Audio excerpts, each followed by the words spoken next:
Hi, and welcome to Responding to Job Offers. In this session, we will be going over how to handle the most exciting moment in a hiring process, getting a job offer. We'll cover everything from how to be prepared ahead of an interview, the benefits of taking time before responding, negotiating things like salary, and more. I'm Samantha Karpeloff, Associate Director on the Career Team and based out of the Westchester campus. I'm so glad you are here watching and hope you gain a lot out of this session. This session is being offered as part of the Spring 2024 Career Academy series. Undergraduate students who attend at least 5 out of 6 Career Academy sessions will earn a digital badge and be entered into our prize raffle. Watch to the end of this session to learn how to count your attendance and visit the Career Academy website to learn more about your badge and raffle entry. So, here's our agenda for this session. We'll start by covering what you should do in advance of an interview to be prepared for a potential offer. At the offer stage, we'll go over the process, how to approach negotiating, and handling other offers you may have. Then, some guidance around how to professionally accept or reject an offer, and we'll end with steps to take to close out your other applications. So strap on your seatbelts. There's a lot in here. And even if you've experienced accepting an offer before, I hope you learned something new from this content. Let's talk about what you should do to be prepared for an offer. There is some research and reflection you want to have done in advance of being interviewed. If an interviewer asks about your requirements or ends up offering the position quickly, you want to go into that conversation knowing what you need and want to get out of that job. And needs and wants aren't limited to finances. Of course, this can be and often is the deciding factor in accepting a job. A position's salary range will be posted in a job description, so you will have an idea if the salary meets your needs before the interview. Still, you'll always want to do some self-reflection and research to know what salary you should be asking for. If the salary topic isn't brought up by your interviewers during the interview, it'll be presented to you during the verbal offer, and you'll want to be prepared. We'll touch on negotiating things like salary again later on. You'll want to consider other very important factors that have to do with the nature of the company and the job. And by nature of the fact that you conducted your job search with specific priorities in mind, you will already have thought about many of these things. For starters, where physically will you be working? Think about how close to home you want or need to be. Where you'll be includes working remotely as well. One of the most important factors is what you'll be doing in your job on a daily basis. What do you need to feel fulfilled and purposed? What kind of work do you want to be doing to help spur your career growth? When researching a company in advance of an interview, you'll have read the company's mission statement and learned about its values. Study this so you understand if you can get behind what the organization is all about. Other sections of the website, or a person you know who works there, will tell you about the company culture as well. Pay attention to what's considered normal at this place, and the type of people who work there, to understand if you can see yourself there as well.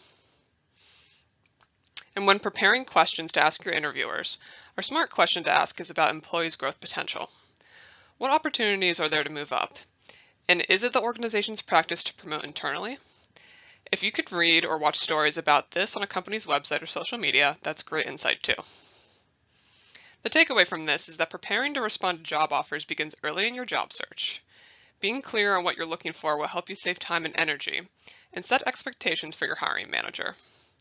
In advance of an interview, ask yourself what you need, what you want, and what would make you walk away from an offer, also known as your deal breakers. Ultimately, no job will have 100% of the things that you are seeking, so establish your top 2 to 3 priorities and be ready to be flexible on others. All right, fast forwarding here to the offer. You've done the hard work of applying, going through in some cases several rounds of interviews, emailing various people, and all the while being patient each step of the way. And now it comes down to this, the last hurdle and waiting to learn if you're the chosen one. And when you find out you are, congratulations. Getting a job offer is a big deal, the reward for your very hard work at the end of a long process. It also puts you at a crossroads of decision making. How you handle navigating this last stage of the candidate process is another opportunity to build a professional reputation for yourself. So, let's talk about what happens and tips for you to make your move professionally. At most companies, you will initially be offered a position over the phone or perhaps a virtual meeting. This is known as the verbal offer. Your hiring manager will have probably emailed you in advance to set up this call to discuss the position. The call will likely be brief. They'll share that they're offering you the role that you interviewed for, as well as the compensation and perhaps some perks or other information they want you to know in making your decision. If the person making the offer works in HR, they may go over benefits with you. If it's the hiring manager for the department, they will likely refer you to HR for this. Finally, they'll discuss your anticipated start date. Then, it's your turn to respond, and depending on your circumstances and priorities, you will decline on the spot, accept on the spot, or ask for time to consider the offer. We'll get into these more in the next slide. If you end up accepting or asking for time to consider the offer, the next phase is a formal offer letter, which outlines the important details about the role. It's important that you have this in hand to carefully consider the offer. Info here includes start date, compensation, benefits, expectations of the role, working hours, and location. There will probably be other statements in this letter as well, including about the contingent being based upon your background and reference checks, and the type of employment this job is, at-will employment versus contract, for example. If you decide to accept the offer at this point, you'll sign the letter and submit a copy to the company's human resources team. It's very important to know that once you sign an offer letter, you are committing yourself to that position. You are also agreeing to being paid the dollar amount stated on the letter, as well as the benefits described to you. Before this point, you can negotiate the terms of the offer without having fully committed. It is only when you have signed off in writing that the job is yours. A couple things to keep in mind when conversing with your hiring manager at the verbal offer stage. No matter how you feel about the position, start by saying thank you and that you appreciate the offer. This shows you're grateful for the efforts of the hiring team and acknowledges you're being selected as their top candidate. Then, if you'd like to move forward with the offer, be prepared to share that you'd like to negotiate, ask for more time to consider it, or accept. Let's talk about the pros and cons in each of these scenarios. If you decide to decline a verbal offer, benefits to you include that you may have, or soon receive, a better offer from another company. If you decline an offer, I recommend having another offer, or more, in hand already, so you're taking less risk. But depending on your life circumstances, the nature of the offer, or recent news about the company that may put it in a bad light, you may decide that this decision is worth it. Another pro is that just because you decline doesn't mean the people involved in your hiring process disappear completely. Hopefully you'll part ways with them on good terms and can ask to connect with them on LinkedIn or be kept in mind for future opportunities. It's a good idea to not burn bridges here. You never know where someone could show up in your future. The obvious downside to declining a job offer is that you have one less job option in hand. If you really need a job but decide to decline anyway, this puts one in a difficult position. There's also the circumstance where you decline hoping you get an offer for another role before having that be official. Coming up, we'll talk about strategies to handle when you have or anticipate to have multiple offers.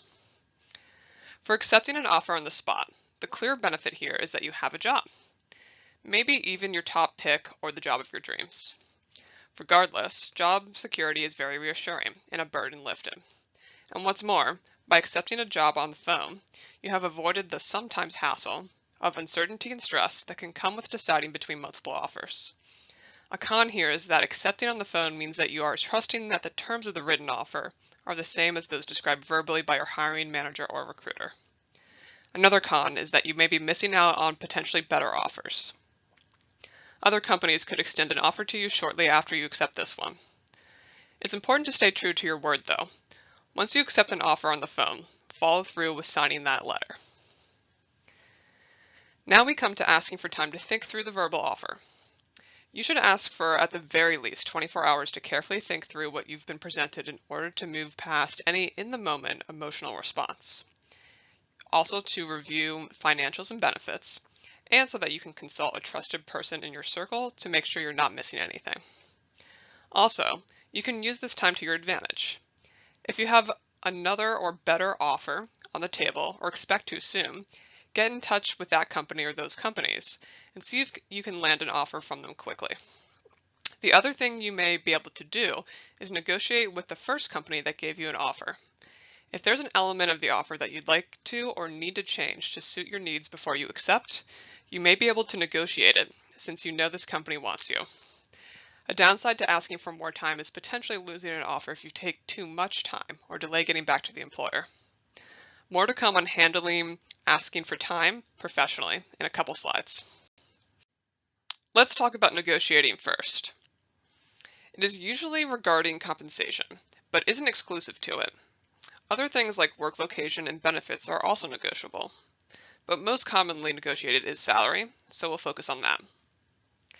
Negotiating is one of those things I've come to realize students don't often do because they don't know they can. In fact, employers expect it. During the COVID pandemic, the candidate hiring manager power dynamic shifted in favor of candidates. Employees had the upper hand in making decisions affecting their employment more than ever before, and to a certain extent, this is still the case today. Another truth to perhaps help calm your nerves is that negotiating should be a friendly conversation. If it's not and you receive pushback from the hiring manager, that should be a red flag. Your offer is not jeopardized simply because you ask for more money. By doing this, you are not showing that you are greedy or don't feel valued. This is simply a chat about the work and your talent and what it's worth. If the salary you're offered is lower than you expect, or you still want to ask for more, you can absolutely negotiate. And negotiating can happen at the time you choose. You can ask right on the call when you're given that verbal offer. If the offer interests you, say thank you and ask your hiring manager if it's an appropriate time to have the negotiation conversation. If this is the route you decide to go, know that you need to be prepared in that moment. This is not the type of call to take on the fly. Be in a quiet space where you can think and communicate clearly. Have notes handy that you've taken, which includes information about potentially other applications you've submitted and what offers you may have received, and information on your salary needs and preferences. You'll also want to have done market research on what this position in this industry typically pays to back you up. For salary research websites, check out a recording of our Negotiate Your Salary Effectively workshop, available on our website, career.mercy.edu. The other option here is to ask for time to think over the offer, then later negotiating the salary. You may need to do this because you have or expect other job offers, or need to make some calculations for your financial situation. Even if neither of these situations apply to you, it can be smart to take some time to think an offer over, so you're not giving an answer out of emotion. It is absolutely okay to ask an employer for time to get back to them. Say thank you, ask for a copy of the offer letter, and request a deadline to get back to them. Have an idea of how long you need before getting them an answer. Sometimes you won't need to ask for a deadline. The employer will share a deadline with you up front. If this timeline doesn't work for you, though, there's no harm in asking for a reasonable extension. If you've determined that you want to have a negotiating conversation with your hiring manager, send them an email requesting a specific time to discuss it. In the email, thank them again for the offer, and state that you want to talk about salary so as not to catch your hiring manager off guard. Although it sounds intimidating, it's best to have a live conversation when negotiating in order to get real-time cues from the employer on the possibility of getting what you're looking for. The same elements of being prepared apply here too. Have notes right in front of you. We have shared some main points of negotiating here, but there is so much more to know. I'm going to plug our salary negotiation workshop again here. Find salary research websites, tips on budgeting, and info on what happens at the later stages of negotiating in our workshop called Career Launch, Negotiate Your Salary Effectively. You can scan the QR code here or go to our website, career.mercy.edu. So, let's say you have two offers and want to negotiate both. You should use this time to have both of those conversations, and then you can consider the final offers. You can use time to your advantage here to hopefully maximize your opportunity to get the best offer possible. Some general advice to start us off. Give yourself as much time as possible. You'll have done this on the call when you were presented the verbal offer, asking your hiring manager to get back to them by specific date. A few days or a week is reasonable, but some companies give even more time, which can also be good. I once worked with a graduating senior who told me the hiring manager at his top company gave him a month to make a decision. A company's timeline also depends on how early you receive an offer in advance of the anticipated start date.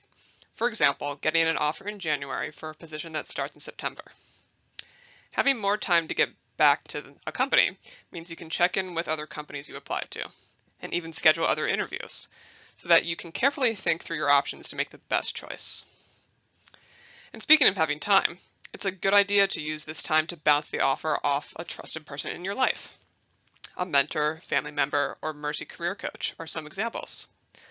Ultimately, the decision is yours, but having a chat with a person who knows you and your needs well can help you make sense of your options and guide you in the best direction for you. If you want a career coach to be this person, schedule an appointment with them through Handshake or email our team at cpd@mercy.edu. Lastly, communication is key. If the time between receiving the offer letter and giving an answer is long, a couple of weeks to a month, it's professional to check in with the hiring manager at some point. A short email restating your enthusiasm for the role, that you're still reviewing the offer, and will be in touch by the agreed upon deadline shows you're engaged. Ultimately, this is respectful. Communication is especially important if your priorities change and you want to go with another offer. This could happen for various reasons during this period of waiting to get back to a company. You may discover red flags about the company, have a major life event occur, or receive a better offer from another company. And with that, let's get into how you should handle multiple offers. Members of our team like to say that the scenario where you have multiple offers in hand is a good problem to have. You will have some idea of what you like about each position based on having done research in advance of the interview and preparing that list of needs and wants. You should make a list of pros and cons of the position and company too. Then compare them side by side. Whichever position appears to be the most beneficial for where you are in your career is the one to go for. Making that decision shouldn't happen in a vacuum though. Share your plan with that trusted person in your life first. When you're reviewing offers and haven't negotiated them yet but plan to, this time before you get back to the company with a final decision is the right time. It's ultimately a timing game between scheduling calls to negotiate, hearing back from companies on what they can or can't do, and meeting that deadline to give a decision. Keep the communication up with each company who's offered you a position so they know what to expect from you. Then there's the scenario where you hear back from one company with an offer, but don't yet have other offers. Perhaps you anticipate that you will get other offers though. Interviews at other companies have gone well, or you have an inkling that you are a top candidate. Let's say you got an offer from your second choice company, but not with your first choice. You should let your first choice know immediately that you have received another offer and that their company is your top pick. If there's any way you can get an update or move on your candidacy, you're going to want to ask that as well. If you are their top candidate, or perhaps even in the top 3, your first choice may work with you to get you an offer quickly. You never know unless you ask. Another instance that could happen is you get an offer from your first choice and are waiting to hear back on the result of interviews from other companies. Should you take that offer immediately? If you are 100% confident your first choice will continue to be your top pick and there are no other signs indicating otherwise, go for it. But if you're unsure, it's time to make that pros and cons list and talk through your options. The bottom line here, there is a lot that can happen with handling multiple offers, and each person's situation is unique. Staying on top of your communication and being clear on your priorities will help. Now to talk about what happens at decision time. We'll start with etiquette to follow in accepting an offer. This can happen at different times.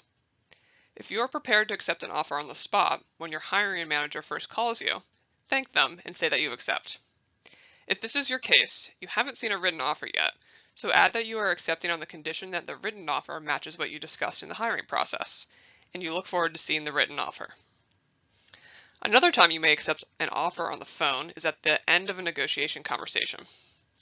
You've been granted the salary you want and know right then that the offer meets your needs. Let them know you accept, as long as the new salary discussed is reflected in your offer letter. Then there's via email.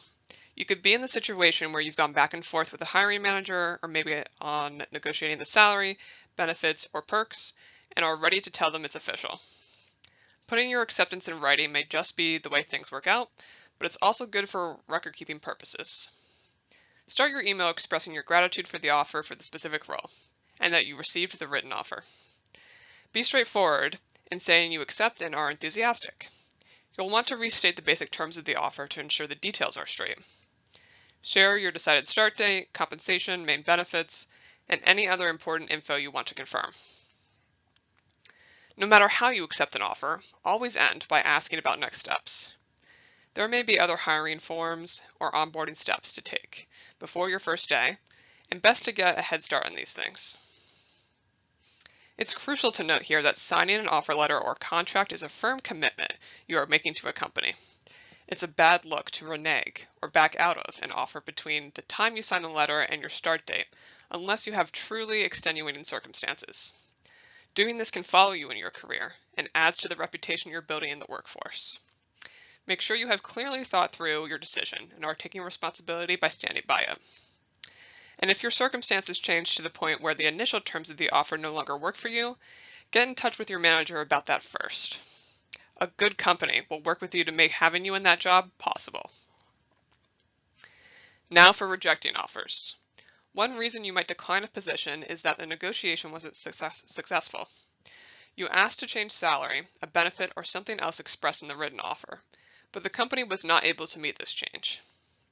Another reason to decline that ties into this, when a company doesn't meet your must-haves. Maybe the salary was too low for your needs, or you would be required to work more days in person than you can afford. Soon after signing the letter for the company you'll be working for, write a short email to all other companies that offered you positions. Include that you are providing an update on your candidacy and have accepted a position at another organization. Let them know you've appreciated their time and commitment to you throughout this process, and end by wishing them well. There are two main reasons to do this. One, to submit an answer to hiring managers at other companies. This is just downright respectful. These people have worked with you for weeks and need to know if they can move forward with other candidates. Two, even though you're declining a position with other companies, you never know if this company might appear again in the future. You may be looking for a job someday or end up knowing someone who works there. By being considerate, you're keeping this option open. And a final note here. Whenever you're leaving a current job for a new one, only give written notice at your current job when you have a signed offer letter at the new place. In some cases, your start date is determined by when you can leave your last job. The exception is if you ask for a start date that gives you breathing room between leaving one job and beginning the next. This is certainly a luxury, but if you can take some time to recover between jobs, you'll feel refreshed going into the next one. One other item to check off your post-offer to-do list is following up with any other open applications. These are jobs you've applied to but did not get offers from. You either submitted an application, communicated with a recruiter, HR person, or hiring manager, or sat for an interview. You'll write a similar email to the rejection one, addressing it to the main person you've corresponded with, or a contact for that role. Share that you have accepted a position at another organization, have appreciated their consideration, and wish them well. The spirit again here is to be considerate and keep the door open for future opportunities. And that's a wrap on this session. Thanks again for tuning in. I hope this deep dive on accepting job offers is super useful to you. And now, to count your attendance. Scan the QR code on this slide, or use the link on the Career Academy website to complete our short quiz. I hope you ace it, but your score won't affect your attendance. You just need to submit the quiz so your name gets on the attendance list for this session. Do you have questions and want to make this discussion live? Schedule a meeting with your career coach. Email us at cpd@mercy.edu or find your coach's handshake link on our website. And do me a favor, give us a follow on Instagram. We're pushing out fun educational content all the time, so don't miss a thing. I wish you well in securing those job offers, and I know you'll nail handling them. Have a good rest of the day.